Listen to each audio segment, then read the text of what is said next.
Hi, I'm Megan. I'm Colin. And we are the hosts of Pet Sitter Confessional, an open and honest discussion about life as a pet sitter. Thank you for joining us today. Thank you also to our sponsor, Pet Sitters Associates, and our lovely Patreon supporters who have found value in the show at almost 500 episodes.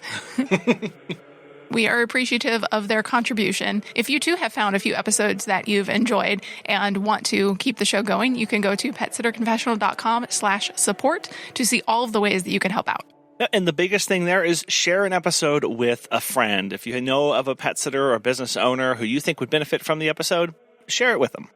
The world is a scary place, especially as a business owner. There are lots of different fears that we can have. Some are small, some are very big. It could be forgetting a poop bag on a walk or maybe missing a visit entirely. These things happen. A little bit of anxiety comes, and this is just, it happens. It's part of the job, but we can do things to try to mitigate this. And that's what we're going to talk about today. Yeah, fear is a huge motivating factor for us as business owners. And there are a lot of different types of fears. There's the fear of failure, right? Worrying about losing clients due to an error that you did or didn't make, or maybe not being able to sustain the business through your own actions or decisions. Maybe fear of change, a resistance to adopting new technologies or altering your business strategies due to changing forecasts of the economy or changing dynamics of the people that you're actually serving. Fear of rejection is a huge one. It's about approaching new clients or going in and introducing yourself to new business owners, or even receiving negative feedback from clients or staff. Then there's the fear of the unknown, worrying about new business trends, regulations, unforeseen events, things that are completely outside of your control, and you don't even know what to stress about because you don't even know enough to stress about them. It could also be you're fearing conflict. We don't like having the hard conversations with clients or with employees. Maybe you have FOMO, anxiety about not attending industry events or conferences or keeping up with competitors or missing out on a new coaching challenge or a trend or a person. There are so many fears that can hold us back in our business. An interesting one is about fear of responsibility, and that kind of leads into a little bit of fear of success. But this is where you don't want to try something new because of the stuff that it puts on your plate. That if you actually do get the 10x clients that you wanted and that you were expecting or you were hoping for from your new marketing push, if you actually get those new clients, now you have to manage a larger client base. Or now that puts you in a position where you have to hire. And so we can sometimes kneecap ourselves from success because we know that there's still more work on the other side. You just said it kneecaps us, but that really is true. Fear can ultimately limit us. And that's why we should be concerned about this. We don't want fear to be the driving factor in our business. If we do something because we are so scared of something else, or we don't do something fully enough at 100% because, I'm only going to give 80% to this thing because I'm so afraid of the other 20% that I may get too many clients, or I may make somebody mad, or the impersonal implications of doing this. It really keeps us from doing what we need to do to survive or change our business. Yeah, it can arrest us right where we stand. You mentioned about, I'm only going to put 80% effort into this. Well, we may do that if we are concerned about the feedback we may get, or we're not confident in ourselves or in our ability to actually pull this off. So we're going to kind of half-heartedly talk about this when we're introducing ourselves to other business owners, or when the client calls us and they ask us about a brand new service that we're trying to offer. If we don't have the confidence to back that up, we're not going to have the conviction to sell that to them or talk to them about that. And experiencing fear is a multifaceted approach. There are so many components to this. There's the physical aspect, and this is one where most of us have some sort of connection to this. This is the fight or flight response, right? This is where fear triggers our response of running away. It dumps adrenaline and cortisol. It increases our heart rate. Our breathing increases. We get heightened senses all around us as our body physically prepares to run away from danger. And along with this, we get tense, right? This is why we can, the yoga instructor talks about having shoulder earrings where our shoulders are so tensed and high, because as that anxiety, that stress, that fear comes in, our muscles tense up. And it's going to be across your body. You can clench your jaw. It can hurt your teeth. Sweating, shaking, it can cause excessive amounts of these, or trembling. If you've ever had a phone call with somebody that was rather tense and you put the phone down and you're kind of shaking a little bit, This was part of that fight or flight response where your body is physically responding to this. And for us introverts, this happens every time we go into a new business or we go to a networking event. We introduce ourselves and our voice is shaking. It's definitely that fight or flight kicking in of, oh, I don't want to be here. I'm very nervous. I would just want to run away right now. Then there's the cognitive side of this one. And this is the one that honestly keeps a lot of people awake at night. Things like racing thoughts, an overwhelming flow of thoughts, almost uncontrollably, where we are focusing on the worst case scenarios or those potential dangers, which actually distracts us from the concentrating on the work that we need to be doing or making the decisions that are before us right here and now. And that's just catastrophizing what this is. You hear, oh, they're just catastrophizing. What this is where you're anticipating and you're magnifying the potential problems before you, where you see situations and all you do is see them for worse than they actually are. And what happens then is you go, well, if I do this thing, everybody dies. Well, in that case, I'm not going to make that decision. So I'm paralyzed in this process. This happens a lot. We were just playing our daughter with chess recently, and she was so paralyzed with not wanting to make a move that she knew she had to do, but she knew that I would take the pawn or the rook or whatever, but she didn't want to lose that, so she didn't make a decision, and she just kind of equivocated around and never advanced the game. It stops us where we are. Now, there is a point to be said for knowing the decision tree that needs to be made of, if I make this choice, then this may happen, and this and this, and these consequences that fall out because of this. So there is a point where you do need to be thinking about your decisions that you're making, but to really try to stick to the facts on this and go, okay, I'm not going to use my emotion. I'm not going to say everybody dies at the end of this or my business shuts down and all my clients leave me. Try to stick with the most logical conclusions for the end of this, and then don't dwell on it. Move on quickly after you've run through the scenarios. Yeah, that's just being prudent. That's just being wise in your process, because everything that we do will have an impact. There's always a consequence to things that we do, both positive and negative. When we talk about catastrophizing, this is where our brain always goes to magnifying the potential problems, and all we can think about are the bad or worst possible outcomes that could come from that. Then there's also the impact to our memory. And this is a growing body of research whereby fear can actually impact not just our ability to think and make decisions, but also make it harder to recall information and to think clearly during stressful situations. Well, and this actually makes total sense, because if you are in fight or flight, you're not going to be thinking about, oh, I need to remember these 5 details. You're just going to go, I need to run now. So this makes total sense. Our brains, when we are in a very stressful or fearful situation, we can only think about a couple things because that's all we can focus on, and everything else gets shunted to later, or I'm never going to remember that. Yeah, when the cocktail of hormones hits our bloodstream to prepare our bodies to leave, to increase our heart rate, to increase our breathing rate, to tense our muscles, all of that diverts from our higher cognitive abilities to recall information. Absolutely. And we find this a lot in people and in sitters who come into situations, who come into visits already stressed. And what do? They have a hard time remembering the details. They have a hard time remembering, what time did I start this visit?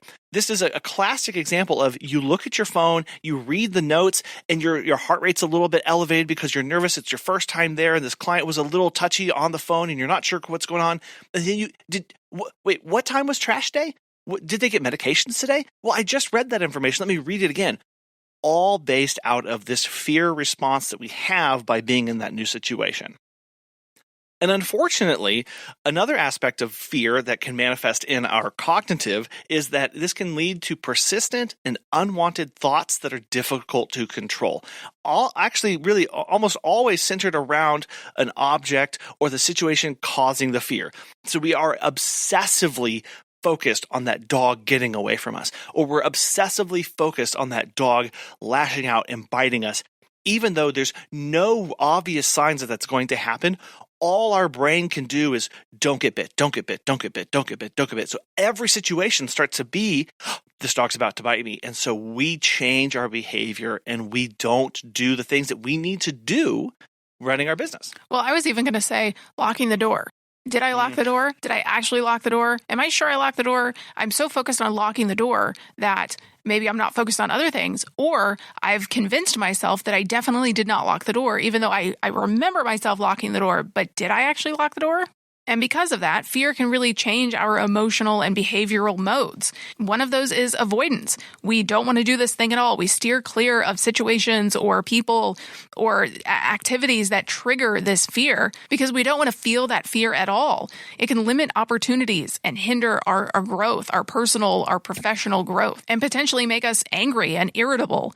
We may perceive threats or stressors and not want to deal with them and become pretty bad at communication. If there are certain clients that are helicopter clients and you fear every time that you walk into their home that they're going to talk to you through the camera, and on the counter there's a big long list of things they've written for you to do in the 30 minutes you have, you can really start to feel that fear well up inside of you, and you're not a very nice person, and you may send a terse update when it should have been nice.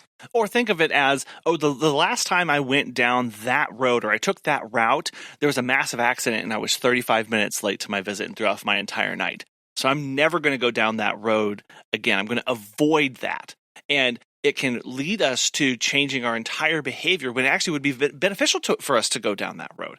And then we can become angry that we can't go down that road, even though we put ourselves in that situation to begin with. Yeah, a lot of times I equate it to PTSD, especially when we're dealing with hires and people that have left us for whatever reason. And I have that moment of, is this person going to do the same thing that the other person did? It's these triggers that I know cause me to be irritable. Right. That is actually a long-term impact that can be a result of chronic exposure to fear and stress, is that these are triggering a reminder of this past trauma, because that's actually what that is. You might not think this, but your physiological response to that email ping on your phone when you get that alert, that's actually trauma. It's a trauma trigger where your heart rate elevates and your blood pressure increases and your breathing rate increases and your muscles tense. That's a fight or flight response to fear.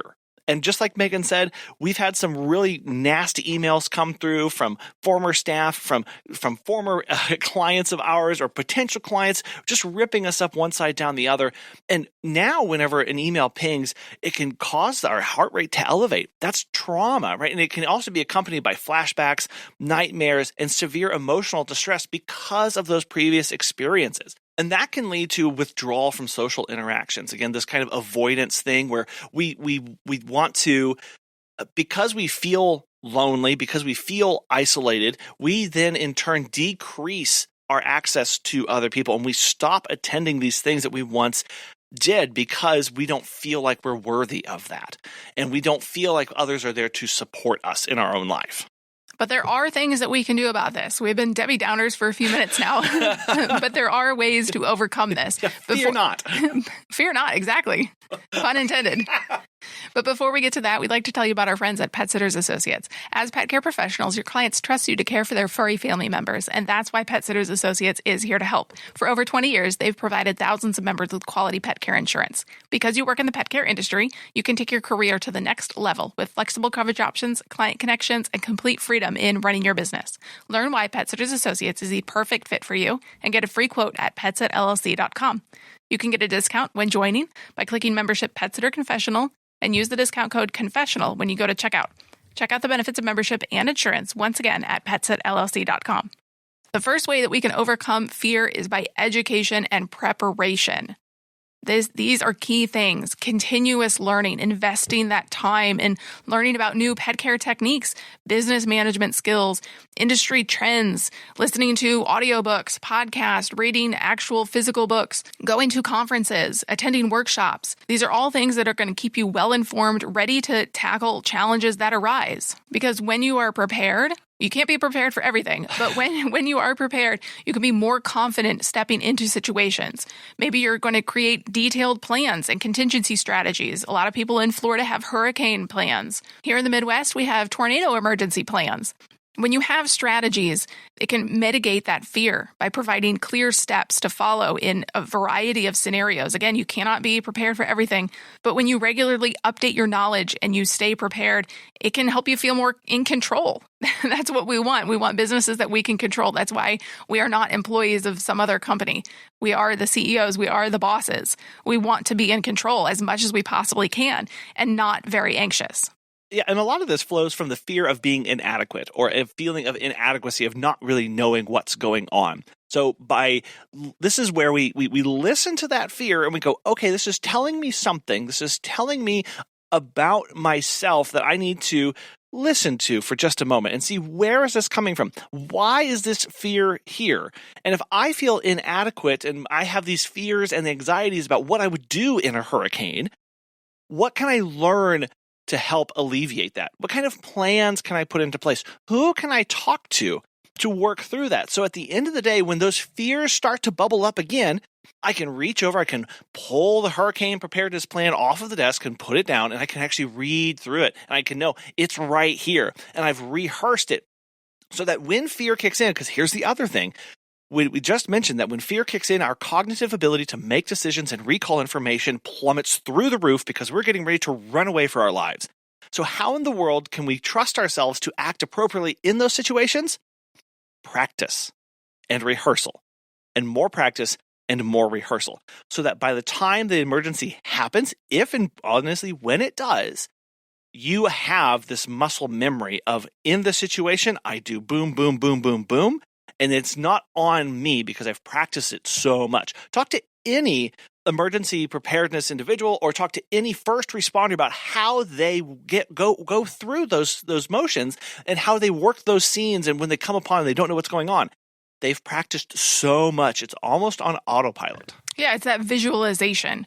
When you do that, it can help reframe your mindset from one of fear to one of confidence and readiness of, I can do this. I have prepared. I know the steps that I need to take. When we do this regular visualization of these things, we can have a more positive outcome, a more positive scenario that is going to feel less daunting and more attainable. Yep, through those affirmations of, because I've practiced, because I've learned, say it, I am capable. I am capable to handle this challenge. I am capable of taking care of my clients through a hurricane or through a fire or through whatever. But it all starts by breaking these down into these small action steps, things that you can actually attain as you look at that larger goal of, okay, I need to learn about hurricane preparedness. What's my first step? What's my second step? These manageable things, because the other thing about fear is as we start thinking about worst case scenarios, we can catastrophize our process of learning as well. Of, it's too big. There's nothing I can do. It's out of my league. I'm not capable of doing that. By breaking it down into little manageable steps, we actually can convince ourselves that they are. And each small success actually starts to build what? Build our confidence and momentum over time as well. Well, and take the scenario that every pet sitter fears the most is missing a visit. Okay, you have a 6 a.m. visit. What can you do to mitigate missing that visit? You can set multiple alarms. And then when you wake up at 4:30 and fear that you're missing the visit and, oh, I don't want to go back to sleep because I'm going to miss the alarm, you're going to go, no, I know that I have prepared myself. I have 4 different alarms. My significant other knows that I need to be up at this time, so they can also alert me if I miss the alarms. I have these steps in place. I have software that's going to alert me. I have these things that I know are going to be helpful to me, and so I can confidently fall back asleep because I have already prepared. Yeah, you're developing those skills and that system around you, and that may be a great place to start as you have these fears. Because again, these fears don't come from anywhere. They don't come from out of nowhere. They come from a source, and it's our job, your job, to pinpoint where it's coming from and why it's there. And if it is that you're feeling like there's a lack of skills, you don't have that, start to develop those, start to work on those, and trust your experience as well. Trust the things that you have done and write those down. This is one of the main reasons why when we talk about putting together policies and procedures and SOPs, why it's so critical for even solopreneurs to do, so that you can trust yourself that you know what you're doing because you've written it down. That when you start to feel a lack of self-confidence about your ability, point to those policies, point to those procedures that you put in place from your experience and the learning that you've done through attending conferences and the people that you've talked to, so that you can point back to that.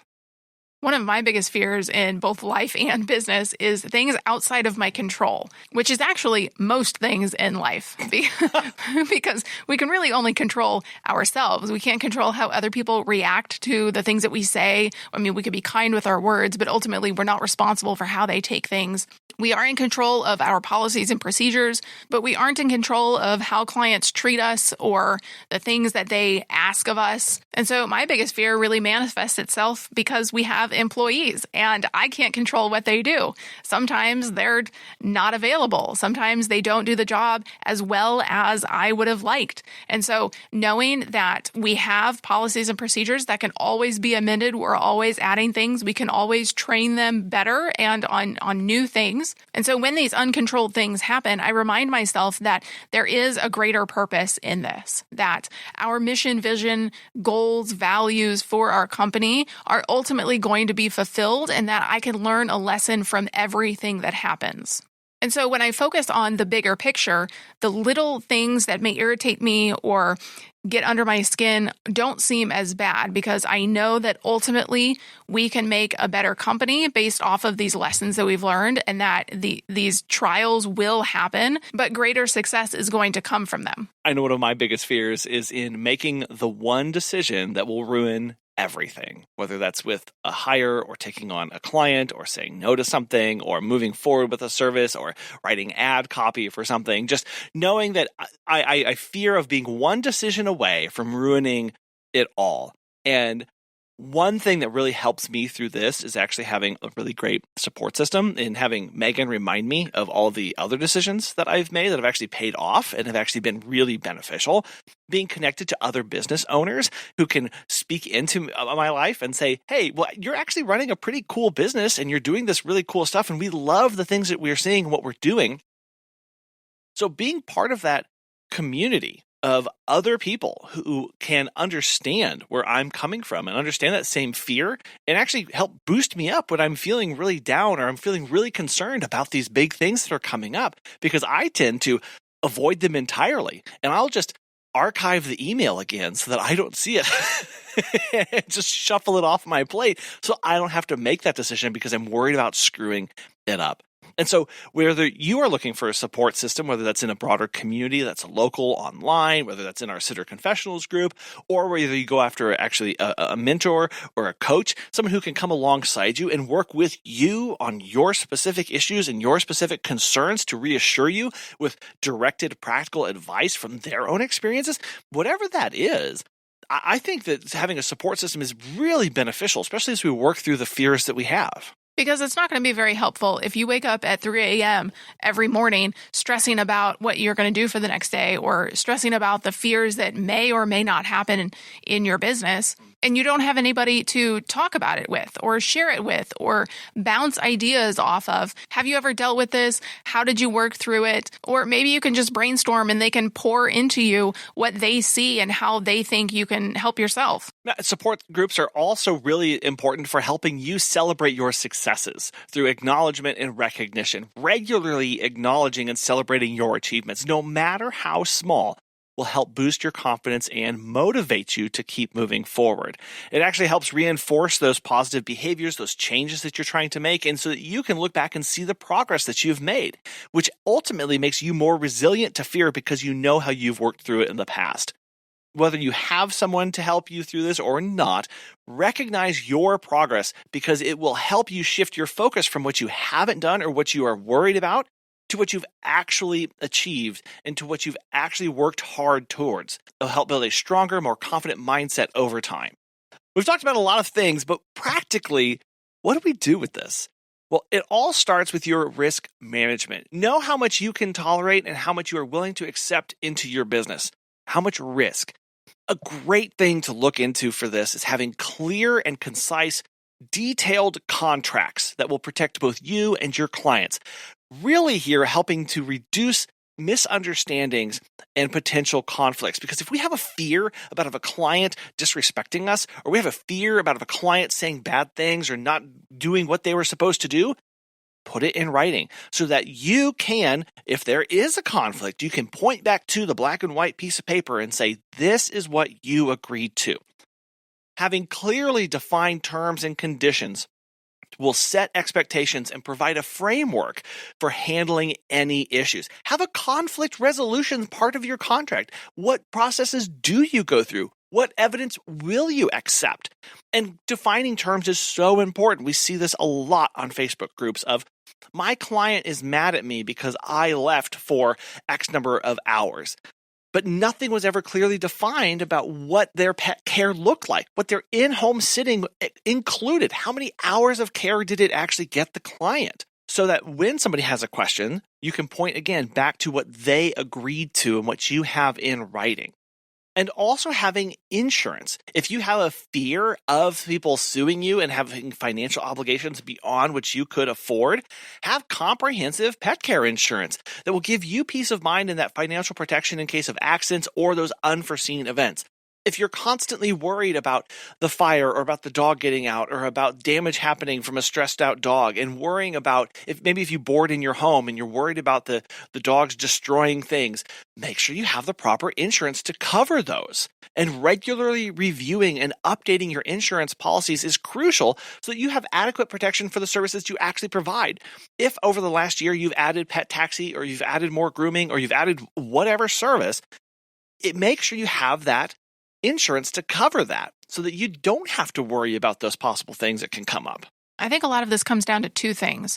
One, writing things down so that you can cover your butt in any scenario and it'll give you peace of mind. And then the second thing is to know yourself, to know how you deal with stress, how you deal with fear, because everybody deals with it differently. Maybe you're just going to run away and avoid it. Maybe you're going to confront it head on, but maybe you're shaking and you'll be a little irritable. Not everyone is going to deal with these things the same way. So maybe that looks like for you meditation or yoga or exercise, and not just walking your clients' dogs, but maybe exercise in a different way. Maybe wakeboarding or swimming or some other physical thing that you can do with your body that's not just walking dogs.